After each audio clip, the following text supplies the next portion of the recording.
안녕하세요. 결혼한 지 3달 만에 파토난 30대 여성이에요. 저도 제가 어쩌다 이렇게 사연까지 쓰게 된 건지 모르겠네요. 어머님 말씀이라면 꼼짝도 못하는 등신 같은 남편 때문인지 아니면 제가 정말 어머님을 무시하는 못된 며느리라 그런 건지.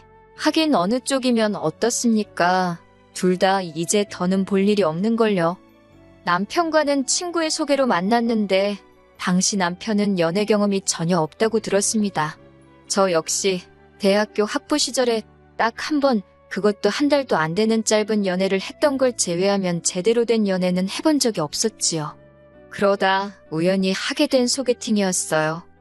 비슷한 사정 덕분인지 의외로 남편과는 첫 만남부터 대화가 잘 통했습니다. 이후로 얼마 지나지 않아 진지한 사이로 발전했고 연인으로서 1년이란 시간을 함께했고요. 어느 다른 연인들처럼 서로 다투고 토라지는 일도 한 번 없었을 만큼 안정적인 만남을 이어갔어요. 그래서인지 남편이 결혼하자고 프로포즈를 해왔을 때 크게 고민하지 않고 그러자 했습니다. 솔직히 제 인생에서 남편보다 더 좋은 남자를 만날 수 있을 거란 생각이 안 들었으니까요. 하지만 신혼여행에서 돌아오고 얼마 지나지 않아서부터 남편과 제 사이에는 끊임없이 불화가 이어졌지요. 그리고 그 원인은 다름 아닌 어머님 때문이었습니다. 하긴 돌이켜 생각해보면 박수도 양손이 맞아야 소리가 난다고 어머님뿐만 아니라 그런 어머님을 어쩌지 못하는 마마보이 남편이 더 큰 문제였네요. 사귈 때부터 남편은 말끝마다 어머님이 어쩌고 저쩌고 저쩌고 어쩌고 어머님 타령을 어지간히 해대기는 했어요. 하지만 저는 요즘의 딸처럼 살가운 아들들이 많다더니 내 남편도 그런 아들인가 보다. 그렇게 좋게만 생각했지 솔직히 마마보이라고는 생각하지 못했어요. 말이 나와서 말인데 아버님은 남편이 어렸을 때 병으로 세상을 떠나셨고 이후로 어머님 혼자 온갖 굳은 일을 해가며 남편을 키우셨다고 들었거든요. 그래서 다른 모자지간보다 조금 더 애틋한가 보다. 그 정도로만 생각했지요. 마마보이 남편 때문에 마음고생한 일을 전부 다 늘어벌리자면 끝도 없게 생겼으니 결정적인 사건만 이야기해볼게요. 결혼 전 남편은 어머님과 단둘이 살고 있었고 저는 자취를 하고 있었어요. 친정은 경기권에 있었는데 출퇴근할 때마다 교통지옥에 제가 체력이 바닥나는 게 느껴져서 회사 근처로 독립을 했거든요. 그러다 본격적으로 결혼 이야기가 오가면서 어머님이 먼저 집을 해주겠다는 의사를 전해오셨습니다. 저도 저희 친정 부모님도 그쪽으론 크게 기대한 바가 없었기 때문에 그런 어머님의 말씀에 놀라기도 했고 동시에 매우 감사했어요. 하지만 막상 식을 올리고 나자 어머님께서는 말을 바꾸셨습니다. 주시는 게 남편 명의로 집을 해주시는 게 아니라 당신이 가진 빌라를 저희에게 전세로 주시겠다는 거예요. 하시는 말씀이 원래는 다른 사람들한테 보증금 3천에 월세 60만 원에 내놓는 집인데 저희한테는 전세로 주시겠답니다. 보증금 1억만 당신한테 맡겨놓고 공짜로 살라나요?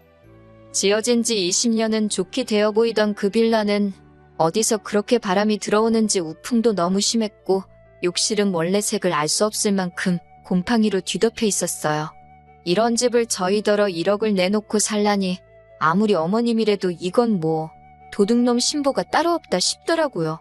정말이지 100번 양보해서 들어와서 산다고 해도 손대야 할 곳이 한두 군데가 아니었습니다. 황당함을 감추지 못하는 저를 앞에 두고 어머님께서 하신다는 소리는 더 가관이었어요. 도배만 새로 하면 새 집이나 다름없을 거라며 고치는데 드는 돈은 저더러 친정에 말씀드려서 하라나요? 듣고 있는데 사람이 어떻게 저렇게 뻔뻔할 수가 있나 싶대요. 그날 밤 오피스텔에 돌아오자마자 제가 남편더러 이게 다 무슨 상황이냐고 따졌습니다. 그러자 남편이란 작자가 한다는 말이 매달 오피스텔에서 월세 내며 사는 것보다는 전세가 낫지 않냐입니다. 요새 전세 사기가 얼마나 많은 줄 아냐면서 그래도 우리는 집주인이 어머님이니까 돈 떼일 걱정은 안 해도 되지 않냐면서요. 그리고 이튿날 전날 집을 보러 갔다는 걸 알고 계셨던 친정 부모님께서 연락을 해오셨어요. 집에는 가봤냐? 몇 평이나 되냐? 언제부터 들어가서 살기로 했냐? 혼수는 어떻게 해주면 되겠냐? 친정부모님도 친정부모님대로 들떠서 물어보시는 게 전화기 너머로 생생히 느껴졌고, 그럴수록 뭐라고 어떻게 상황을 설명해야 할지 감이 안 잡히더라고요. 아무리 머리를 쥐어짜내도 어떻게 좋게 말할 방법을 찾을 수가 없어서 결국 별 수 없이 솔직히 털어놓았습니다. 집도 너무 별로고, 게다가 주는 게 아니라 전세다. 보증금도 1억이나 된다. 손 뗄 곳이 한두 곳이 아닌데 나더러 하란다. 듣고 계시던 친정아버지께서 이게 무슨 개뼈다귀 같은 소리냐고 크게 화를 내셨어요. 평소에는 말수도 많이 없으시고 점잖으신 아버지라 제가 다 놀랬네요. 친정어머니께서도 너무 속상해 하셨지요. 집 준다는 말에 혹해서 허락한 결혼은 아니었지만 그래도 그쪽에서 먼저 꺼낸 말인데 그렇게 손바닥 뒤집듯이 말을 바꾸는 법이 어딨냐며 이게 사기 결혼이 아니면 뭐냐고요. 하지만 이내 두 분은 침착함을 되찾으셨고 친정어머니께서 차라리 잘된 건지도 모른다 하셨습니다. 이렇게 된 거 그 집구석에서 아무것도 받지 말라시대요. 집 같지도 않은 데서 공짜로 살게 해줬다며 며느리 하나 들어온 거 얼마나 쥐잡듯이 잡을지 안 봐도 비디오라면서 이참에 저더러 시댁하고 선 딱 긋고 살랍니다. 그러면서 남편하고만 잘 살면 되는 거지 시어머니가 뭐가 중요하냐면서 솔직히 말해서 이미 친인척 다 불러서 시까지 올린 마당에 결혼을 무른다는 게 쉬운 일은 아니었으니 저나 친정부모님에게 선택지가 많지 않았네요. 그리고 곧이어 친정아버지께서 2억을 주셨습니다. 혹시나 해서 하는 말인데 그렇다고 저희 집이 돈을 몇 억씩 쌓아놓고 사는 집은 절대 아닙니다. 다만 근래에 들어 아버지가 하는 사업이 잘 되고 있기도 했고 아버지 말씀이 원래 저 시집 갈 때 뭐라도 하나 근사한 거 해주고 싶으셨대요. 그런데 어머님이 집을 해준다 하시니까 그럼 당신은 저희가 살다가 힘들어할 때가 있으면 그때 도와줘야겠다 생각하셨다고요. 그런데 이렇게 된 이상 그냥 집은 당신이 해주겠다 하시면서 목돈을 주신 거지요. 그렇게 아버지 돈 2억과 제가 가지고 있던 돈 몇천을 합해 아파트를 사는 쪽으로 결정을 내렸습니다. 남편과 상의해봤자 어머님 기분이나 헤아리느라 바쁠 테니 그냥 남편에게도 제 결정을 통보하듯 전했어요. 남편과 제 입장이 바뀌었으니 제가 하려던 가정가구와 차 한 대를 남편더러 혼수로 해오라 했지요. 그리고 이 이야기는 아니나 다를까 바로 어머님 귀에 들어간 모양이 돼요. 어머님께서 아주 호통을 치시며 당장 시댁으로 내려오라고 연락을 해오셨거든요. 그렇게 며칠 뒤 시댁으로 향했습니다. 어머님께선 시애미가 오라는데 그날 밤이라도 내려와야지 주말이 다 돼서야 내려왔다며 시작부터 화를 내셨는데 제가 전업주부도 아니고 저도 직장을 다니는데 그게 뭐 제 마음대로 되나요? 그리고 이 마당에 무슨 좋은 일이라고 남편도 없이 혼자 시댁에 내려가겠어요. 어쩌다 보니 어머님과 남편은 소파에 앉고 저는 바닥에 앉아 있더라고요. 이것도 기분이 나쁜데 어머님께선 저를 내려다보시며 제가 마치 무슨 큰 잘못이라도 한 듯 저를 몰아세우기 시작하셨지요. 그렇다고 제가 진짜 무슨 대역죄를 진 것도 아니고 크게 제가 겁먹을 이유가 없었기 때문에 솔직한 제 생각을 전하는데 집중했습니다. 집 상태가 너무 좋지 못하고 위치도 저나 남편 직장에서 멀기 때문에 여러 면에서 저희한테 이점이 하나도 없어서 들어가서 살기 싫다고요. 그러자 어머님께선 서울에서 월세 60이면 얼마나 싼지 아냐며 돈 무서운 줄 모른다고 저더러 자기 아들이 벌어오는 돈 어지간히 헤프게 쓰게 생겼답니다. 그 집에 들어와서 살고 싶어하는 사람들이 줄을 섰다 하시길래 그럼 그 사람들한테 세주시라 했어요. 그러자 어머님께선 그러면 이참에 당신도 지금 사는 집을 파시겠답니다. 그리고는 그 돈을 저희 아버지가 주신 돈에 보태시겠대요. 그래서 어디 한 30평대 아파트를 구해서 거기서 셋이 살잡니다. 어이가 없어서 어머님 지금 사는 이 집 팔면 얼마나 나오냐고 단도직입적으로 물었어요. 참고로 저희 어머님도 저희 부부한테 전세 주시려던 집하고 비슷한 수준의 집에서 살고 계셨습니다. 재개발 가능성도 일절 없는 집이지요. 게다가 제가 알기로는 몇 년 전 어머님이 운영하시는 가게가 힘들어지자 집을 담보로 대출도 받아 쓰셨다고 들었어요. 그래도 가게는 못 살려서 얼마 전 폐업하신 상황이었고요. 그런 걸 제가 뻔히 아는데 어머님 집을 팔고 합가라니 말도 안 되는 소리였지요.